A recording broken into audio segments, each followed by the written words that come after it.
Hello, ladies and gentlemen, and welcome to the 22nd episode of Kouryer Podcast. Today, I'm joined with Chris Cole. He's a concept artist from Spain, mostly working on medieval and horror fantasy genre. And with that out of the way, give us a little introduction on how we got into visual arts and design. Hey, well, thanks for having me. And I'm actually, I guess the way I got into it was mostly as a hobby. I didn't really think it would be a career in the end, But I guess I just started seeing some digital art online and picked up some first free programs, started doodling around, and eventually just got interested more in general concept art and like what kind of career it could be and what it could actually be like as a job. So it just grew out of that, but simple beginnings. All right. Were you originally studying art and design, or you were pursuing another career path? No, I never studied anything art related at all. I didn't even take any courses or anything like this. I was studying psychology out of all things and finished a degree. In the end, I didn't really use it. So while I was studying that, I was kind of getting better at art and practicing, uploading online, and eventually it kind of became a thing where I would have to decide eventually whether I want to go with what I studied, which would be like psychology. I don't know if I would go into medicine, but or I would actually try to pursue art, which at that time I felt like it was my actual passion and what I wanted to do. So I took a break from kind of from studying, from doing any work, and just did a bit more of art, and eventually just decided to go with it. So that's how I got here, I suppose, after pretty much a decade. All right. What is your main branch of design that you're focusing on? And tell us about your experience from the start of it until now, and what made you interested in it also. I guess at this point I do pretty much I do illustration work and I do concept art. So I suppose naturally it's easier to start in illustration because it's just, you just see it like everywhere. You see a book cover and that's basically illustration work. And so I guess that was more natural to start on. But concept art, I suppose once I started hanging out in more professional areas online, like once you get to some forums that are specifically about concept art and you start seeing all the development of games and whatever projects, it got me interested too. And the attraction to it was that it was done quick, I suppose, compared to illustration, because illustrations usually you just polish out one image until it's as well as you can make it. Meanwhile, in concept art, it's just exploring ideas as fast as possible. So that was that's kind of like what I wanted to do at some point as well. So in the end, now I'm doing projects like half and half, I'd say. I'm working on some magic illustrations here and there, and then I get like some projects where somebody just hires me for a couple of months doing early development of some game or I don't know, animation or movie or something like this. So mainly those two kind of directions. All right, and tell us a bit more about the digital art and also local video game scene in Spain. Well, I didn't really move to Spain for work specifically, so I'm kind of at this point I was already doing pretty much entirely freelance. So it was like it doesn't really matter where I live at this point. I work for companies in the US and all across Europe and like some Japanese companies. So it wasn't really necessary at this point to move. And I guess maybe, with the whole pandemic going on, maybe that's for the best. But it's the gaming stuff is really heavy in the US, I'd say. because you just like I feel like the release in the US is more important. So all the companies are kind of, even when the studios that work in Europe, they're trying to aim for the US kind of audience and market there. So whenever I get hired, even by some company or studio in Europe, it's in conjunction with some kind of US company or affiliates or an additional office opened, stuff like this. Really, I don't know. All right, and how does your design process usually go whenever you want to start designing for anything? If I do really long-term projects, it's kind of like gathering materials. So like whenever I get an assignment or whenever I get a briefing or the client just tells me like what needs to be done, I just gather anything relevant that could help out. And in the end, it just helps build up some kind of visual library or some color themes or whatever it is. And then it's just like step by step. I just work on something simple first, and it develops into some bigger designs or bigger pieces or something that's more impactful in atmosphere. But if it's something just like a singular piece, or let's say somebody commissions just like a cover artwork or some splash art or whatever it is, then it's more. They usually come to me with already. They already know what my art looks like, and they already know that they want this or this kind of type of illustration. So they already come to me as like, hey, we know you paint demons, so we need you to do another demon for us. So something like this. So I can kind of just jump into it really quickly and just do a few kind of really cool or impactful sketches for them. And then it's usually just like pick and choose what's best. Things like that. All right, and actually, this question is a subject I've been thinking about lately a lot. Like, how do you see the future of concept art in general? Do you think the profession will become another skill that an artist in a team should have, or it will become more specific instead? And like there will be concept artists for each subject, like concept artists for armor, or concept artists for like grass and plantation, vegetations. For every single thing, there will be a concept artist in the future. And of course, there already is in a sense. But what are your thoughts on this kind of direction that some studios are going with?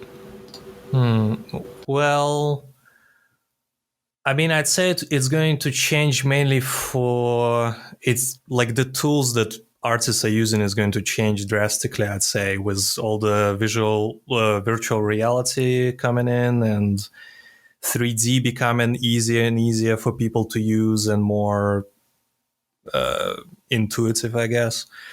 I would say the main thing that's probably going to change is that if it's going to become so easy to do 3D that you're never going to need to do painting, like just 2D painting, then it's just going to be easier to model as well. So it's probably it could probably be that it's already kind of happening that a lot of artists, a lot of painters use 3D tools to just help them because it's easier to set up, let's say, lights or just like a simple model for perspective or for anything like that. So if it's going to become easier and easier to use 3D and virtual reality, then it's just going to become easier to, like, you can cut down the work time on stuff like perspective and light and any kind of like different angles for this kind of stuff. So it will become faster, and it's still gonna require similar skill sets to learn and similar fundamentals, but it's just going to be faster and probably easier to pick up and probably less of a learning curve.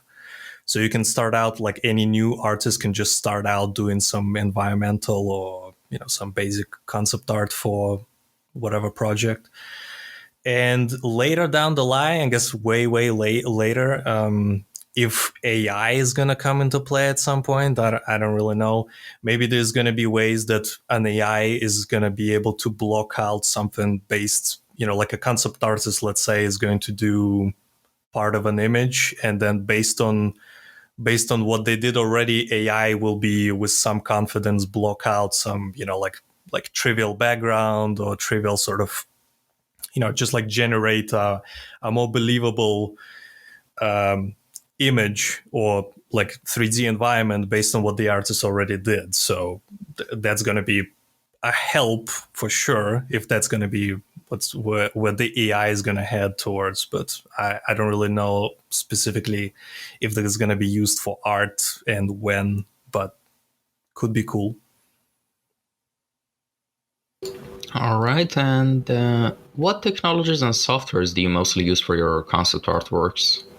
I mainly use Photoshop. It's what I started with, and like the main program that I just got used to. So I did use some others, and I use like sometimes sketch on like my iPad and stuff, which has Procreate and other programs. So I do stuff in like maybe half a dozen programs, but the main one I use for anything serious, I'd say, would be Photoshop, and sometimes I use 3D, which I learned in 3ds Max, so I kind of use that to block some things out. But there is some other programs that are useful just to have like there's a DAZ Studio, I think it's called, which is just for poses essentially. So it's just like easy to put like a character pose in there and just like experiment with a pose or something like this. But mainly I try to me it's more a satisfaction to try to paint or draw a scene from scratch rather than using too many references or 3D. So I'm trying to just like do everything in 2D, but for ease of use, it just 3D really helps sometimes. All right, and how to get noticed by other studios and how to present your portfolio and resume as an artist? I'd say if you can, I'd say if you if somebody is an artist who has like a really big portfolio, like a lot of pieces, let's say you have 100 pieces, there is just no way that any possible client or art director is going to go through your entire portfolio at that point. So that's very basic, that you have to cut down to a dozen, maybe 2 dozen pieces that just going to be the best that you can show to your possible clients. And so you just, I don't know if it's that important to have a personal website anymore, but it's definitely important to have a very presentable portfolio, whether it's on social media. So, I don't know anybody professional who posts in the same feed like cat pictures and like his professional work or their professional work. So you kind of have to, I suppose, use social media to your advantage to just have a presentable portfolio. And then it depends. You can look around for when studios are looking for, when they have openings, or when they're looking specifically for the position that you would be suitable for. So try to apply, send in your portfolio. If not, then just try to be everywhere, I guess. Well, everywhere is maybe too much, but in the main places, and especially where other professional artists hang out as well. So ArtStation was definitely like a good thing when it started, and there's like a lot of turnaround in terms of work. There's lots of companies looking there, and I think a lot of them, I'd say the majority of work that comes my way is also from ArtStation. I honestly haven't really applied for any work, I don't even know, in the past 4 or 5 years. So pretty much all the clients came to me. So once you have like this look, and once you have like some kind of presence, it's going to become easier. But until then, just like apply for any position you think is going to work out for you, and like hope for the best. If not, there's plenty of, just freelance work here and there thrown around. So. All right, and actually, I have a bit of a question. Like, I've checked your like Instagram posts on your Instagram, and I couldn't stop thinking like, is there like a main source of inspiration for your characters and environment arts, especially when it comes to like the kind of like demonic characters you draw or even environments? Is there a certain like piece of fiction that inspires you the most about this stuff? Another piece of fiction that inspires my own work, or Yes. Not just one. Just what other fictional worlds or works inspires your artworks and the environments and the characters, the looks of everything. well, definitely some things that were influential on me would be some old video games like Diablo, and there's like a game called Disciples that really had a very interesting and very kind of gothic style to it. So things like that. I've read things like Divine Comedy in school. I've read a bunch of Tolkien and all the, like Lord of the Rings and stuff like that. I think mostly things like this. There's lots of inspiration is always kind of coming in new waves, but the basis, I guess, are all those things that I was when I was like still 10, 12, still like even before I was a teenager, I'd say. So all these like older games that were just coming out like on like computers and in the 90s, and a lot of I guess a bunch of mythology as well, but it depends really, because I'm not kind of a scholar of mythology. So if somebody was starting, if I started to talk about Greek mythology, I'm sure I would mix it up with something else. So I can't really, can't pretend that I know all about it. But some pieces here and there from history, some tales, about witches and demons and all that stuff. So definitely a mix from history and some of the games and entertainment that came to me as when I was still a kid. All right, and who are your favorite artists and designers that have inspired you the most? Well, there is one artist that I can mention that was probably the reason why I picked up digital art to begin with, which his name is Greg Martin. He was doing, I actually don't know if he's still doing, but he used to do space art, which is basically just like, nebula and planets and all that kind of stuff. And that was the first thing that I was trying to do as well. It was just like painting all these borderline abstract kind of compositions. It wasn't like landscapes. It was more like this spacescapes, which like Hubble telescope kind of stuff, right? And so that's how I was starting, and that's the artist that basically I first started seeing some online images and kind of wallpapers for the desktop, and I decided to look it up, and that's how I got into digital art. And then as I was doing that, I don't know, maybe a couple of years later, I stumbled across Craig Mullins and his website, which he's still on no social media. I believe he only like keeps his personal website and that's it. But he's one of the basically old founding fathers of this whole digital art thing, because he was doing digital art even before tablets were coming out. So when I first saw his concept art and his artworks in general, it was like I just like expanded like my horizons, I guess you could say, on what could be done with art and with digital art. Because before that, it was either some abstract kind of editing or go into a literal traditional art gallery to see sort of hang canvases. And it wasn't really, neither of those things was really kind of viable as a career. And after I saw Craig Mullins' art, I started digging into this whole concept art and figuring out what's actually, what's to this kind of career as a concept artist and, a digital artist. So those two were the main. There was a bunch of others, and there's still some great artists that I'm following and really inspired by daily, but those would be the pivotal ones that really kind of got me into the whole business. And what are you working on right now that you can tell us about? Like, what kind of project is it? Right now, well, I just finished a couple of kind of quick projects that only lasted for, like a month or a couple of months.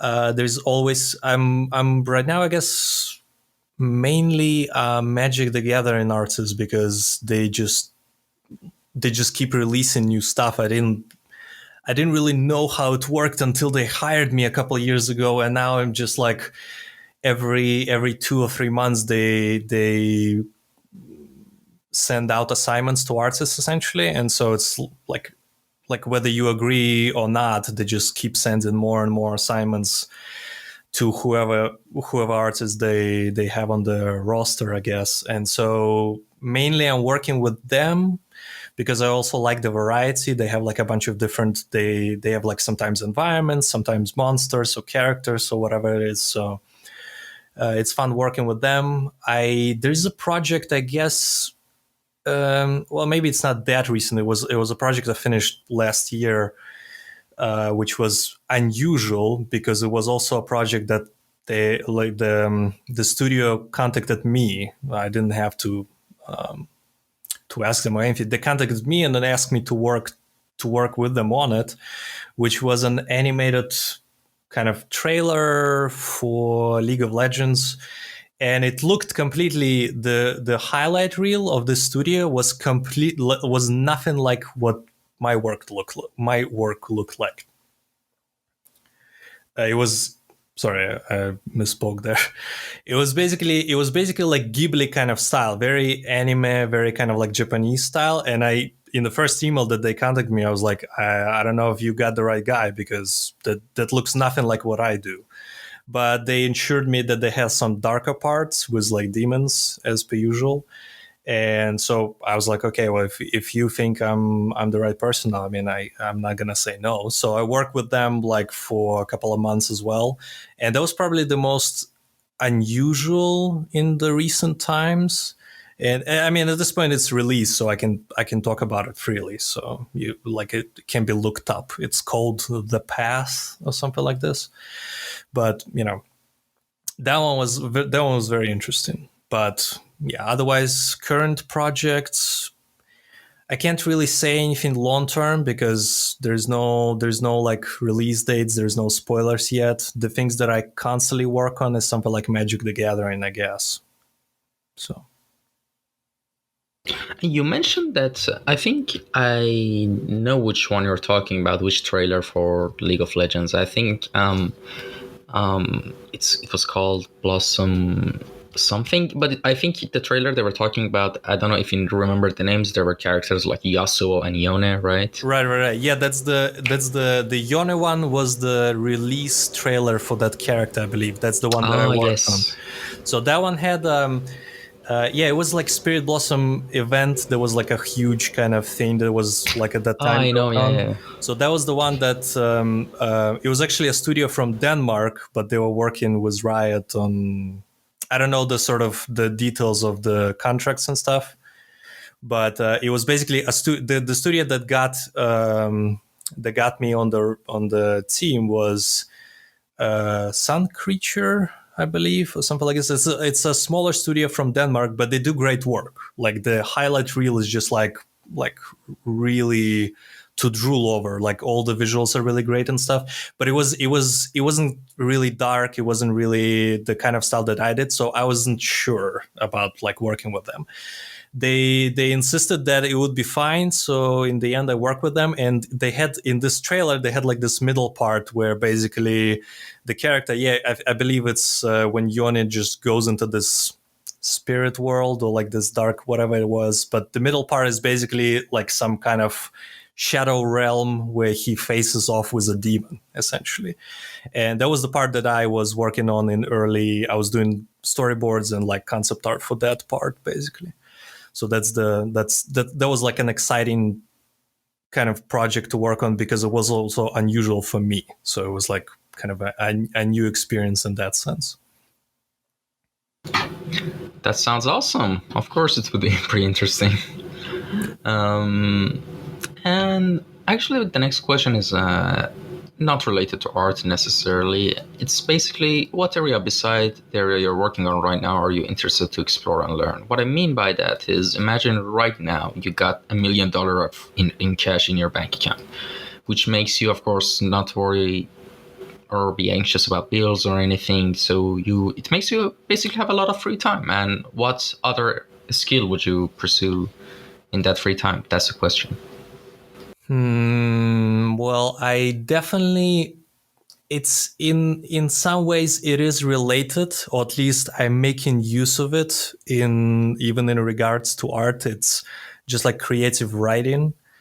So it could be whatever, maybe writing a novel or something like this. But the thing about it that's related to me is that you still kind of exercise a similar creative approach, that you need to either similar to concept art, you need to world build, or you need to you're using words, or you're using like descriptions in text rather than visual descriptions. But it's the approach is very similar, I would say. And when I work with writers, or with anybody who's like trying to get like an artist, like even art directors who, let's say, don't paint but just like try to describe like a briefing or how to do certain visuals, they rely on the same tools. So I guess it's related to that sense. But I suppose, yeah, like if I had the time, I would just like maybe put away some of the art and try to write a book, maybe something like that. I do also like sometimes doodle around trying to make like my own comics, or like my own graphic novel kind of stuff. So that it involves a bit of writing as well, a bit of planning, and a bit of like figuring out how to break apart like a page into panels and all that stuff, which is pretty much all done in writing first, and then you figure out what kind of images you need to fill out the space. So usually it's related in that sense. But yeah, if I had the time, I would probably like really take the time to write like some book or some kind of story that I could potentially later illustrate as well. Who knows? But that would be the thing that I would try to focus on if it wasn't for art, basically. So I think that's the main thing. All right, and well, I think we've come to the last question. And with everything that's been said and done, to conclude all the stuff we discussed in this episode, give us a roadmap for someone who's zero in visual arts and wants to get to the place you are in terms of skill set, like everything, step by step, like where to start, best tools, softwares, books, courses, anything that comes to your mind that could, help in this journey. What would that roadmap be like? Well, like I was saying in the beginning, I never really studied anything art related. So, how hard can it actually be? It's like, I would say, I don't know how much like an actual art school helps people. I know that a lot of, I get approached, I don't really sort of teach people, but sometimes I get approached, like, when I go to a convention, or even people just online, like messaging me or emailing me with questions similar to this one. And they always ask, like, they finished an art degree, or they went to some expensive courses from some artists, and they don't know what to do next. And so it's maybe not as beneficial to just like get an art education without like having any other like clue about what to do, because apparently in the world, all these like art schools that you don't know any artists that sort of came out of them, maybe it's not worth it going to study there. Maybe instead find some artists that are doing specific courses that that the artist, if the artist that does if you know an artist you like that does specific courses, then maybe that's more beneficial to you than like a whole kind of well-rounded education, because in the end you might like not end up anywhere anyway. So I would say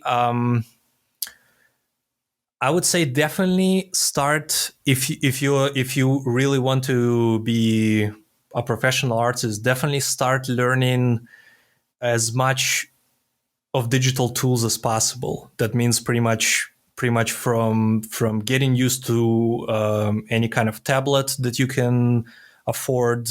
Doesn't have to be expensive, but just basically getting used to digital art instead of like traditional, because a lot of people still start with traditional sort of painting and drawing before they transition into like an actual like whatever program or whatever software they use. So there's a bunch of free programs that you can use that are going to be very similar to Photoshop. So that's not going to be an issue, I think, changing. So as long as you find some that's kind of like easy to start with, that's going to be fine. But the tools themselves, like tablets and learning what kind of computer would be best, because a lot of people also struggle with it's. Some of these things cost money, but in the long run, it's also going to be cheaper than buying canvases and paint and all that stuff for traditional. Once you get going in digital, you're just going to be able to wake up and open a blank canvas and just like paint, instead of, if you run out of tools for traditional, you need to go buy more, you need to consistently spend more money on it. And it's just like, I know some people who did this, and I know that for them, like the motivation to keep doing this kind of stuff is like, it's kind of like, it's wearing them down more than they have to practice. So I would say traditional is definitely the way to go if you want to be like in the industry in this kind of way that I work with, or the majority of artists nowadays, I would say. So even in something like, if you want to do, let's say, comic art, like process used to be that you need to do pencil drawing, then inking, then it's usually three different artists that do this. One does pencil drawings, another inks, and then last guy just colors the whole thing.